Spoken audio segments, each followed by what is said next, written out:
Today we're going to dive into 7 horror stories involving murderers in small towns. Get ready to hear chilling accounts of crimes that happened far from the big cities, in small communities where everyone thinks they know their neighbors, but where danger can hide behind any door.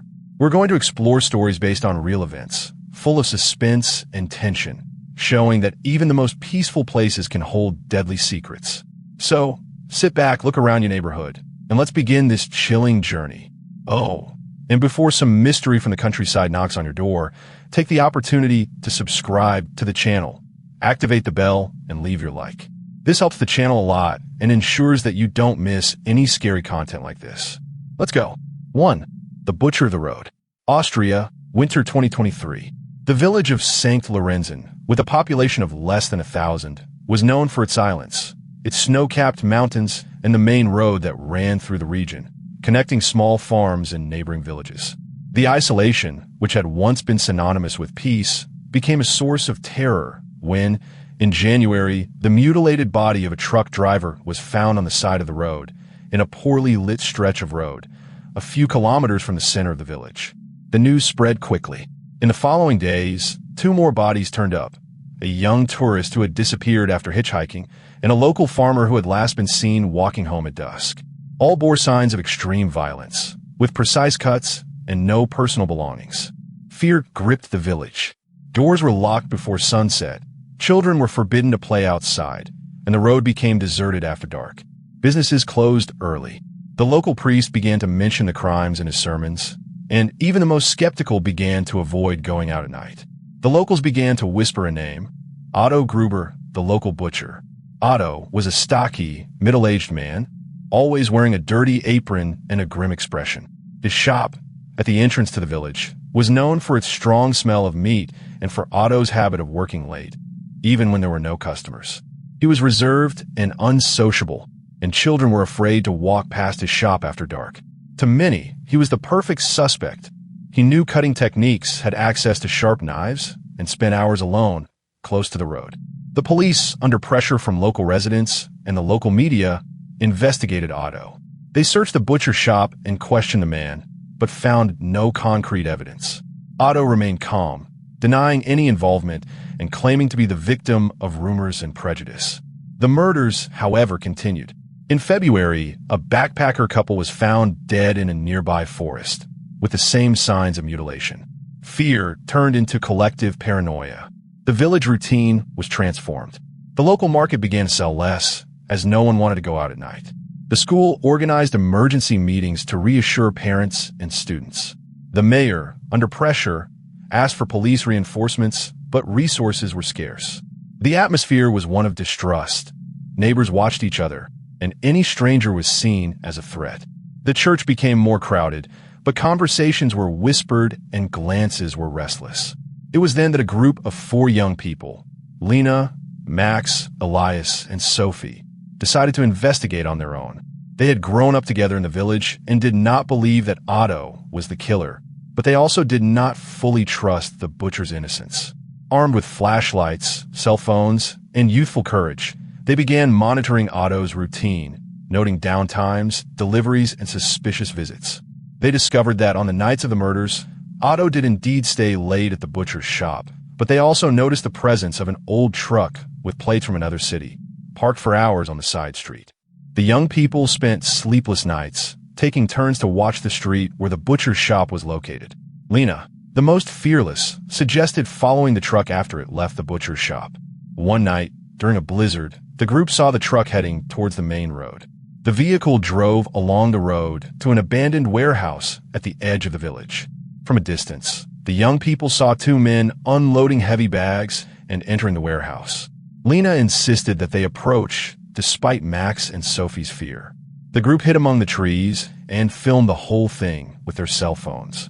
Suddenly, they heard muffled screams coming from inside the warehouse, and, in a panic, they ran back to the village. The next day, they took the footage to the police. The recordings clearly showed that Otto was not alone. The truck belonged to a former butcher's employee, Carl, who had been fired months earlier for theft. The police, now with evidence, organized a raid and raided the warehouse. There they found a scene of horror: butcher's tools, bloody clothes, documents belonging to the victims, and body parts hidden in industrial freezers. Otto and Carl were caught red-handed, trying to destroy evidence. The case gained national attention. It was discovered that Otto and Carl had lured victims to the warehouse, using the deserted road and the butcher shop as a front. The crimes were coldly planned, and mutilated bodies were left in strategic locations to mislead the police. The village of St. Lorenzen was never the same again. Residents began to distrust each other, and the road, once a symbol of connection, became a reminder of horror. The young men were recognized as local heroes, but they were left with deep trauma. Lena moved to Vienna, Max and Elias left the village, and Sophie began to fight for greater security in the small towns of the region. The butcher shop was sealed off, and the warehouse was demolished. The case of the road butcher became the subject of books, documentaries, and lectures on safety in rural areas. The story, based on true events, is a grim reminder that evil can lurk beneath the most banal routine, and that, in isolated villages, danger may be closer than one imagines, waiting for the next victim around the bend in the road.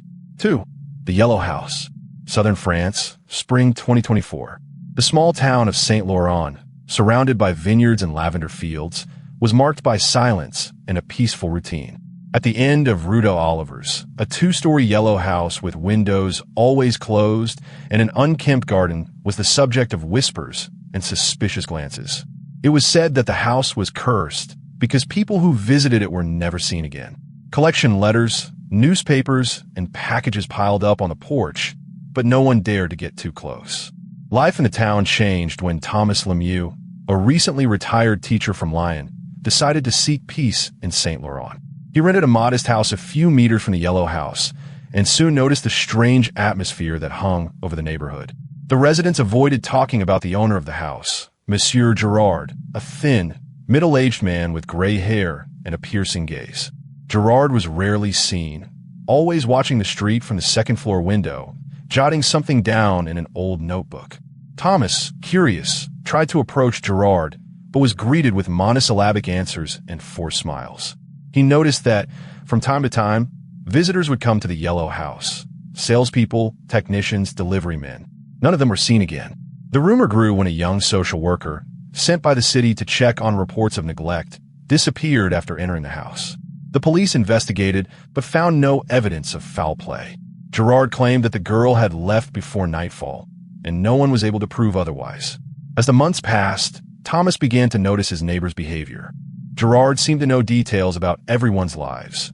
He would comment on schedules, visitors, even private conversations that Thomas had at home. One night, Thomas saw Gerard standing at the window, staring at his house, writing something down in his notebook. His discomfort turned to fear when Thomas noticed that whenever anyone approached the Yellow House, Gerard would appear at the door, smiling strangely and inviting the visitor to come in. Determined to understand what was happening, Thomas began recording the times and visits to the Yellow House. He discovered that on specific dates, always at dusk, Gerard would receive people who were never seen again. On one such night, Thomas saw a car pull up in front of the house and a woman get in. Hours later, the car was still there, but the woman was gone. The next day, the car also disappeared. Thomas reported the incident to the police, who questioned Gerard again, but to no avail. No evidence, no body, nothing but rumors. Tensions mounted when Thomas began receiving anonymous notes under his door. Be careful what you look at. Some doors shouldn't be opened. He knows you're watching. Fear kept him awake. He began hearing strange noises coming from the Yellow House, like furniture being dragged around and muffled knocks in the early hours of the morning. One night, he heard short screams and, when he looked out the window, saw Gerard in the garden, looking directly at him, as if he knew he was being watched. Thomas's routine turned into paranoia. He discreetly installed a camera pointed at the entrance to the Yellow House. Within days, he captured images of Gerard receiving an unknown man.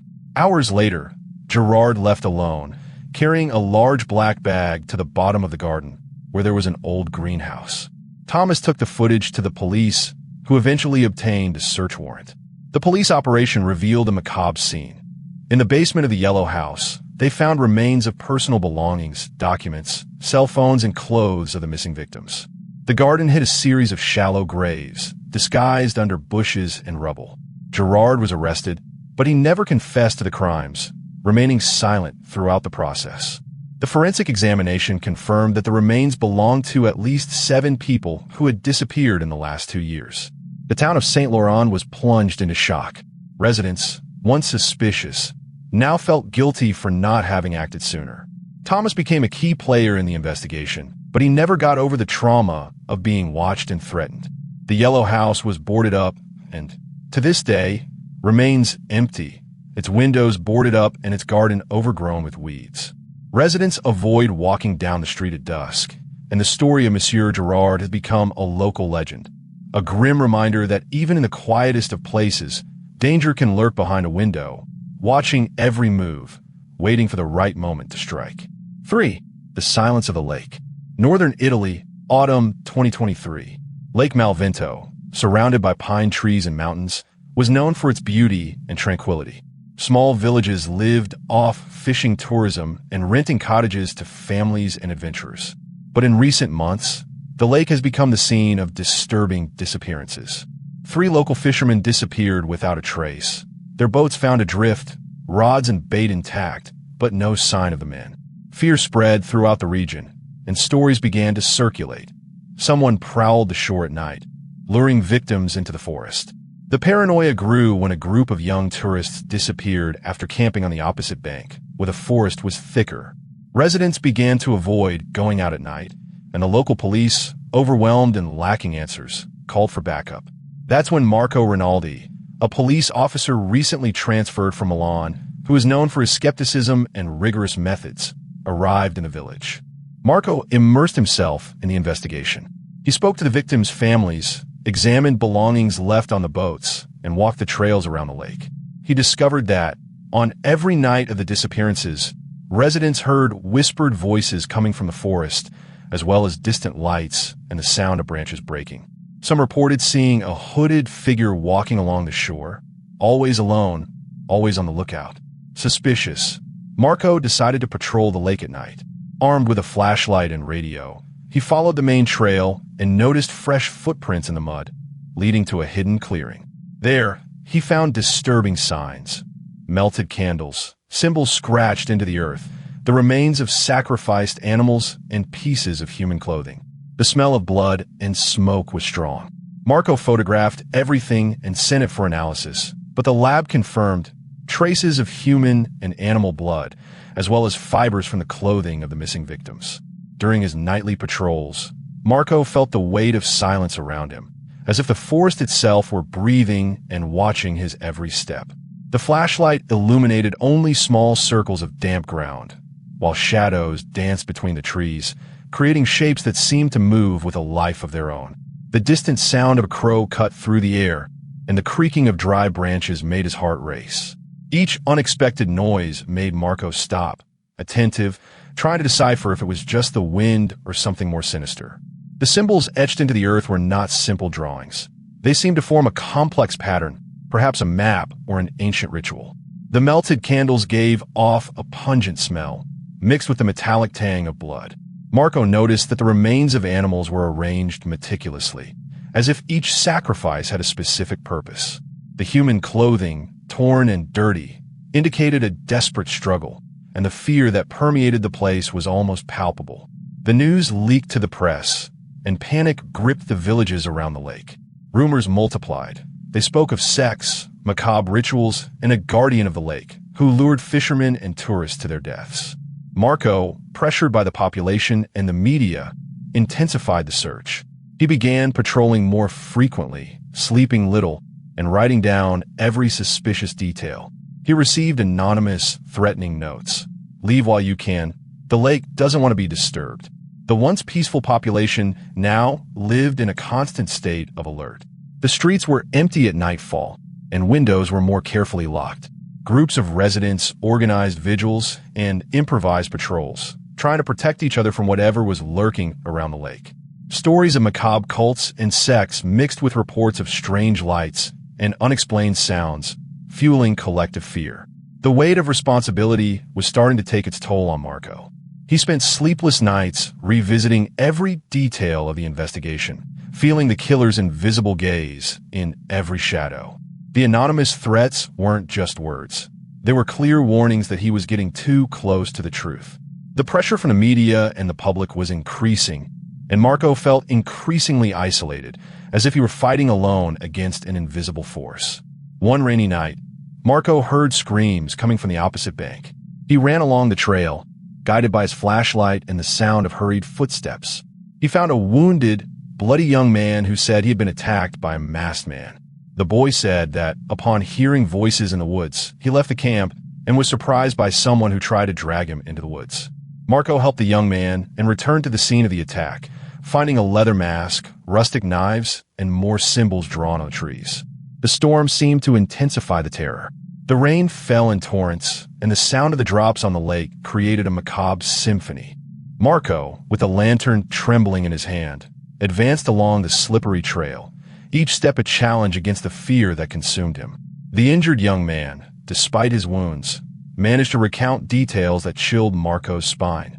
The masked man wore dark clothes, moved with frightening agility, and seemed to know every path in the forest. The police set up a search operation, combing the forest and questioning longtime residents. They discovered that decades earlier, the area had been the site of pagan rituals and secret cults. An old hermit known as the Lake Watcher was suspected of leading the rituals, but he had never been arrested. Marco found the hermit's abandoned hut, filled with old books, maps of the lake, and newspaper clippings about disappearances. The operation involved dozens of police officers, sniffer dogs, and drones equipped with thermal cameras. The forest, dense and treacherous, seemed to hide secrets that defied the technology and courage of the investigators. For days, they searched every inch, but the killer always seemed one step ahead, disappearing into the shadows like a ghost. Ancient stories spoke of pagan rituals performed by a secret group who believed in the power of the forces of nature. The old hermit, known as the Watcher of the Lake, was a feared figure who mysteriously disappeared years ago, but whose legend still haunted the locals. Marco began to suspect that the current killer might be linked to these ancient practices, using fear and folklore to maintain control. The siege was tightened when surveillance cameras caught a hooded man prowling the shore during the early hours of the morning. Police set up an ambush, but the suspect escaped, leaving behind a makeshift camp with the victim's belongings. At the site, they found diaries with disturbing entries about sacrifices to the lake and lists of names, some of which corresponded to the missing people. The capture was nearly successful when the police set up an ambush, but the suspect, with his quick and precise movements, narrowly escaped. The makeshift camp contained evidence linking the man to several victims, including personal items and diaries with detailed notes. The feeling that the killer was always watching grew, putting the police and Marco on high alert. The investigation gained national attention. Marco became the target of threats and attempts at intimidation, but he did not back down. He continued to patrol the lake, convinced that the killer was still at large, using fear and local legends to hide. The case was never fully solved. Although the police found evidence of crimes and rituals, the person responsible was never caught. The disappearances stopped, but the panic remained. Today, Lake Malvinto is avoided by tourists and locals alike. The cottages have been abandoned, and the silence of the lake has become even more oppressive. Marco Rinaldi, scarred by the incident, moved to another town, but he never forgot the nights of vigil and the sound of voices in the forest. The mystery of the lake remains, fueling legends and reminding everyone that beneath the calm surface, real horrors can lurk, and that on silent nights, true danger can lurk, waiting for the next victim to approach the shore. What's up, guys? The stories of murderers in small towns are spine-chilling, aren't they? If you're enjoying these suspenseful stories, take a quick break, subscribe to the channel, and leave a like. This really helps the channel grow and motivates me to continue bringing you more spine-chilling stories. Now, let's get back to the next stories. There's still a lot of mystery ahead. 4. The Farewell Photographer. Southern Germany, August 2024. The small town of Bad Winden was known for its quiet streets, houses with flower gardens, and a population that rarely changed. But in the past 2 years, a strange phenomenon began to attract attention. Every time someone announced that they were moving, they would receive a visit from Klaus Richter, a smiling, middle-aged local photographer who offered to take a farewell portrait for free. The gesture seemed harmless enough until the locals began to notice a disturbing pattern. Everyone who accepted Klaus's invitation disappeared shortly after, without a trace. At first, the disappearances were attributed to a desire to start over somewhere else, but family and friends noticed strange details: suitcases and belongings left behind, bank accounts with no activity, cell phones turned off. The local police investigated, but never found any concrete clues. Klaus, always helpful, was heard, but he presented alibis and travel records that distanced him from the dates of the disappearances. The city's routine changed. Fear spread, and rumors began to circulate. They said that Klaus knew everyone's secrets, that he was seen prowling houses at night, and that in his photos there was something disturbing in the looks on the faces of those he portrayed.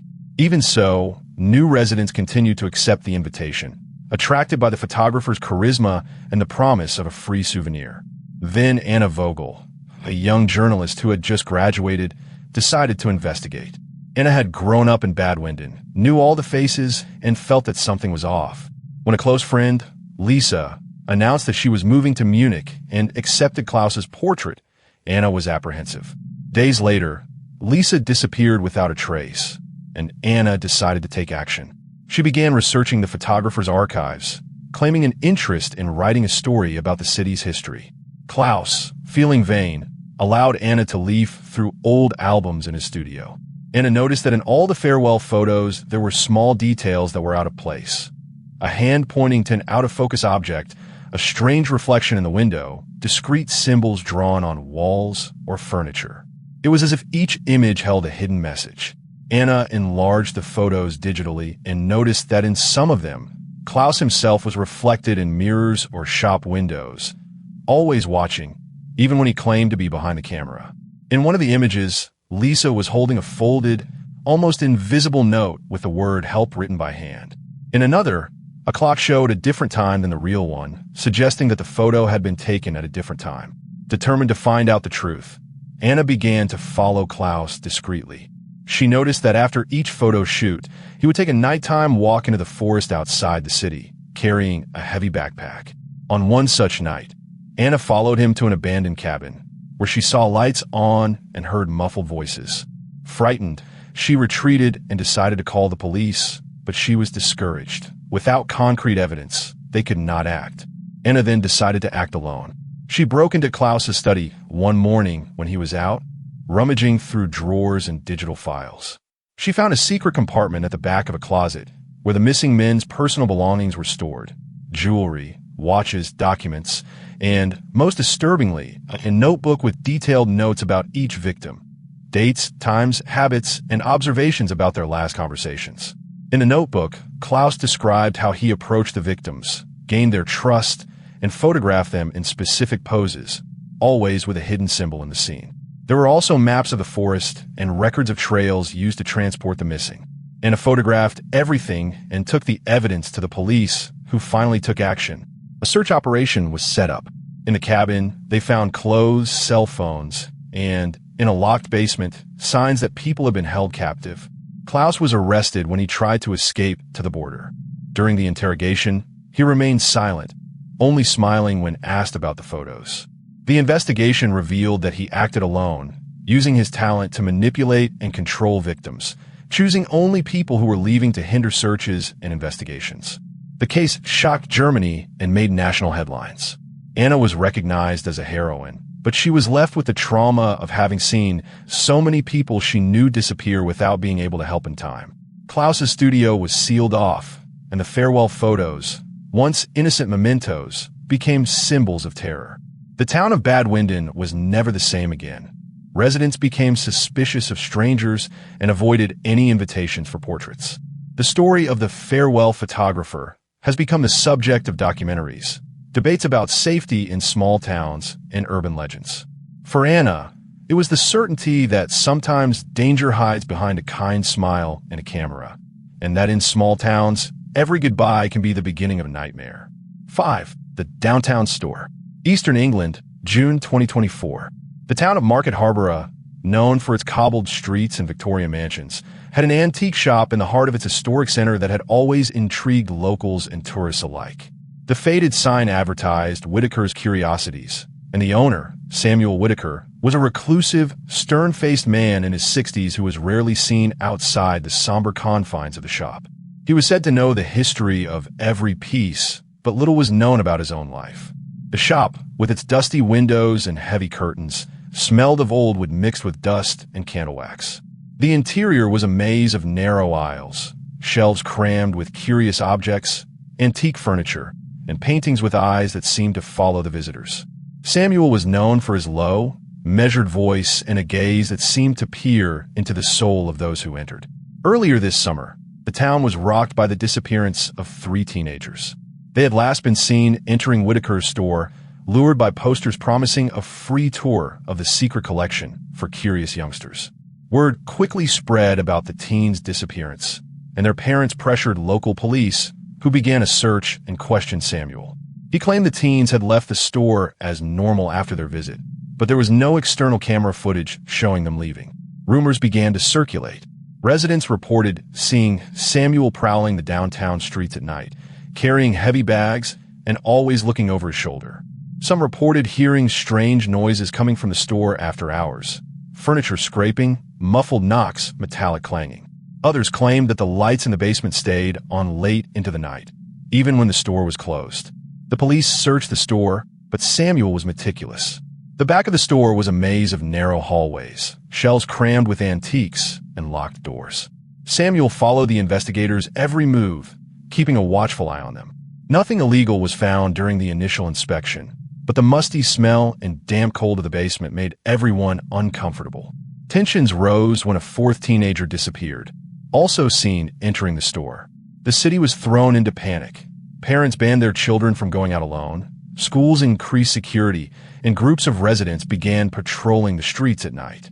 The police, under pressure, decided to conduct a more thorough search, this time without prior warning.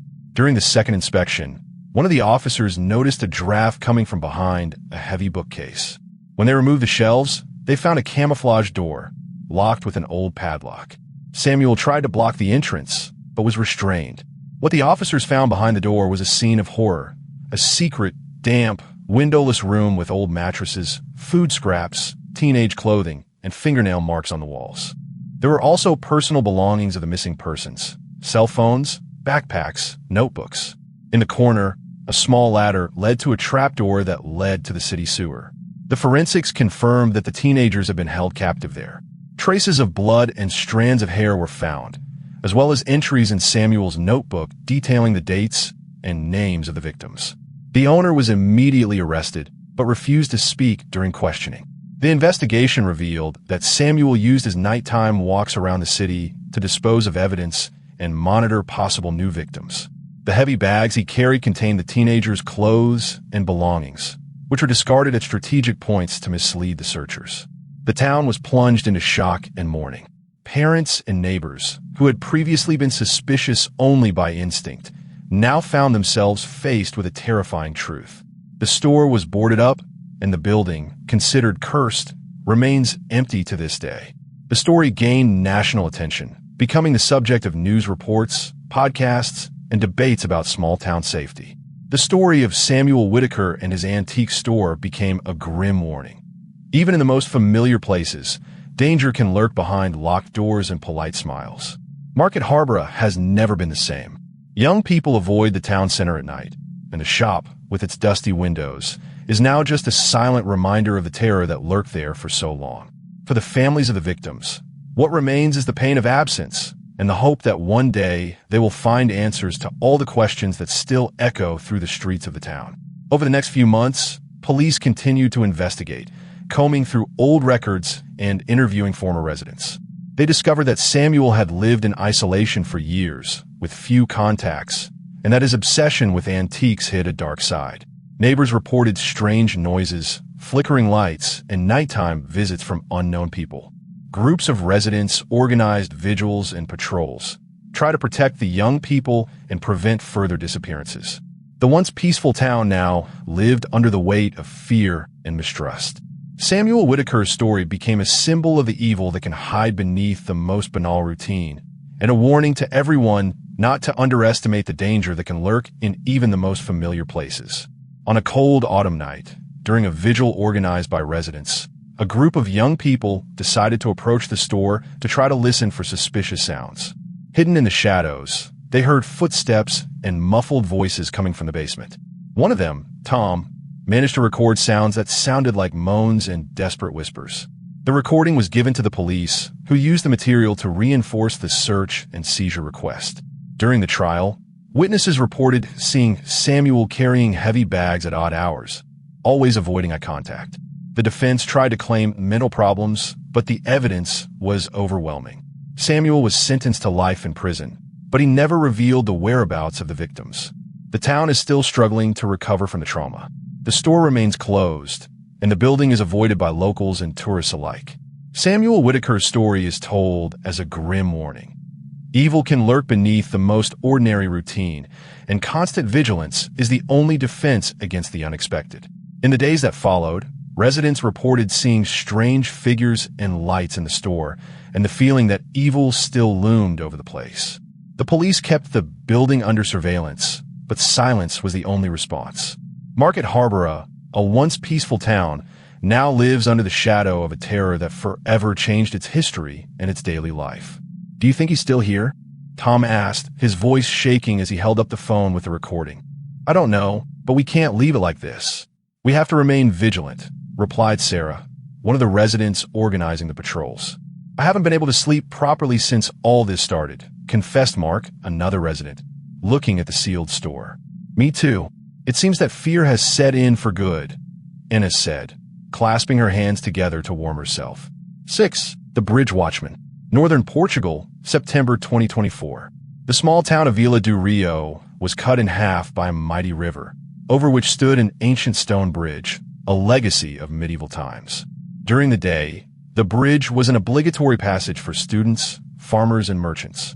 But when night fell, it became a place to avoid, surrounded by stories of disappearances and fear. In recent months, disturbing reports began to circulate among locals. A tall man, always dressed in a dark overcoat and hat, would be seen standing in the middle of the bridge every night, motionless, staring out at the water. Anyone who passed by alone, especially after 11 at night, would often be lost. The pattern was always the same. Lone people would disappear without a trace, and their belongings would be found days later, thrown among the rocks in the river or caught in branches along the banks. The local police investigated, but never found any solid leads. Security cameras installed at the bridge entrance captured only images distorted by the fog, and the watchman seemed to know exactly where to position himself so as not to be filmed. Fear spread. Parents forbade their children from going out at night, bars closed early, and groups of residents began patrolling the nearby streets, but no one dared to cross the bridge alone after dark. It was in this tense atmosphere that a group of 4 friends, Ines, Tomas, Ricardo, and Marta, decided to challenge the legend. Skeptical but concerned about the recent disappearance of a school friend, they agreed to cross the bridge together on a Friday night. Armed with flashlights, cell phones, and youthful courage, they arranged to meet at 10:30, determined to prove that it was all just superstition. The night was cold and damp, with a thick mist rising from the river. As they approached the bridge, the friends felt the weight of silence and the strange sensation of being watched. In the middle of the bridge, the silhouette of the man was there, motionless, his back to them, his hat hiding his face. Hesitantly, the 4 began to cross, keeping together and trying to ignore their growing fear. As they passed the watchman, they noticed that he was not moving, nor did he even seem to be breathing. Marta, the bravest, tried to start a conversation, but received no response. The group quickened their pace, but when they reached the end of the bridge, they heard footsteps behind them. When they looked back, they saw the figure walking slowly towards them, always a few meters away, without ever speeding up or slowing down. The group panicked and ran down the dirt road, but the footsteps continued, echoing in the night. Ricardo stumbled and fell, and when his friends returned to help him, the watcher was already standing a few meters away, staring at them. His face, partially illuminated by the flashlight, was pale and expressionless, his eyes sunken and dull. Tomas tried to call the police, but his cell phone had no signal. Ines suggested that they split up to lose their pursuer, but Marta insisted that they stay together. The group ran into the woods on the riverbank, hiding among the trees. The watchman stopped at the side of the road, watching as if he knew exactly where they were. He stayed there for minutes that seemed like hours, until he finally disappeared into the darkness. The friends managed to return to the city at dawn, exhausted and traumatized. They reported everything to the police, who organized searches in the area, but found no trace of the man. Days later, Ricardo's belongings, his backpack and coat, were found stuck in branches on the riverbank, but he himself was never located. The case gained national attention, and criminology experts were called in to investigate. It was discovered that, in recent decades, dozens of disappearances had occurred near the bridge, always under the same circumstances. The pattern was clear, but the person responsible was never identified. Some residents began to believe that the watchman was a former resident of the city, someone with in-depth knowledge of the area, who used the bridge as a trap for his victims. The bridge was closed for the night, but reports of sightings of the watchman continued. The city of Vila do Rio was never the same again. The bridge, once a symbol of unity, became a grim reminder of the danger that can lurk in the most familiar places. For Ines, Tomas, and Marta, the experience left deep scars, and the certainty that in the darkness of the countryside, fear can be as real as any legend. 7. The Dawn Doctor. Southern Ireland, February 2024. The small town of Ballymore has always been known for its tranquility, narrow streets, and strong community ties. In its center was the clinic of Dr. Declan Murphy, a respected, soft-spoken, impeccably groomed physician who had treated generations of families. But in recent months, the town has been rocked by a string of suspicious deaths. Apparently healthy patients have begun dying of unexplained causes, often in the early hours of the morning, shortly after late-night appointments with Dr. Murphy. The first case was of an elderly woman who was found dead at home after a routine checkup. Then, a young baker who had sought the doctor for insomnia died in his sleep with no signs of illness. In less than 3 months, 5 deaths occurred under similar circumstances. The medical reports indicated natural causes, but the families were suspicious. Fear spread, and rumors began to circulate. They said the doctor was involved in something shady, that his nighttime appointments were different, and that he avoided talking about his patients after hours. At the clinic, dedicated and attentive nurse Fiona O'Connell began to notice strange patterns. All of Murphy's deceased patients had been seen by him between midnight and 3 a.m., always on quiet days. Fiona noticed that the doctor avoided recording full details of the night's visits and dismissed his staff early, preferring to be alone with his patients. She also noticed that after each death, Murphy seemed calmer, even content, and that he avoided eye contact with the grieving families. The routine at the clinic changed. Fiona began to pay closer attention to the doctor's small gestures, how he locked the office door during nighttime appointments, how he carefully put away medicine bottles in a locked drawer, and how he always cleaned his desk thoroughly before leaving. She noticed that on nights when there were late appointments, Murphy would arrive early and leave late, avoiding the other staff. The doctor also began to personally monitor the stock of medications, especially sedatives and powerful painkillers, making it difficult for any other staff member to access them. Fiona decided to investigate on her own. She began reviewing medical records, noting appointment times, symptoms, and prescribed medications. She discovered that Murphy prescribed different medications for nighttime visits, often without a clear reason. One night on duty, she hid in the file room and overheard the doctor quietly attending to a patient, insisting that he take a pill before bed. After the appointment, Murphy threw the documents in the trash, which Fiona recovered and analyzed. They were prescriptions for controlled medications, some of which were already banned in the country. Determined to find out the truth, Fiona began monitoring the doctor outside of work. She saw Murphy visit patients' homes at night, always carrying a black briefcase. She noticed that after each death, he would make mysterious phone calls and receive envelopes from unknown senders. On one such night, Fiona followed the doctor to a remote warehouse where he met with a hooded man. She managed to record part of their conversation, hearing words like dosage, test, and no one will suspect. The psychological strain grew with each passing day. Fiona began receiving anonymous notes in her locker, with messages like, "Be careful what you search for," and some truths are dangerous. She felt watched, noticing strange looks from strangers on the street and silent phone calls at home. Still, she persisted. She gathered all the evidence, recordings, prescriptions, timesheets, and accounts from family members. She took the material to the police, who were initially hesitant, but, pressured by the amount of evidence, opened a formal investigation. Experts exhumed the victims' bodies and found traces of rare toxic substances, administered in small doses that were undetectable by conventional tests. The pattern was clear. Murphy used his late-night appointments to test lethal compounds, choosing vulnerable patients and disguising the crimes as natural deaths. The news shocked Ballymore and quickly gained national attention. Dr. Murphy was arrested at his home, where he attempted to destroy documents and computers. During questioning, he remained cold, denying everything, but the evidence was overwhelming. The police discovered that he was in contact with an underground research group, selling information about the tests being carried out on patients. The warehouse Fiona visited was used to store illegal substances and unauthorized medical equipment. The trial was watched by the whole of Ireland. Fiona, despite her fear, testified against the doctor, detailing every step of the investigation. Murphy was sentenced to life imprisonment, and the clinic was closed. The town of Ballymore was left in shock, and the families of the victims received psychological support and compensation. Fiona's courage was recognized nationwide, but she never got over the guilt she felt for not realizing it sooner. The case of the Dawn Doctor became the subject of documentaries, debates about medical ethics, and small-town safety.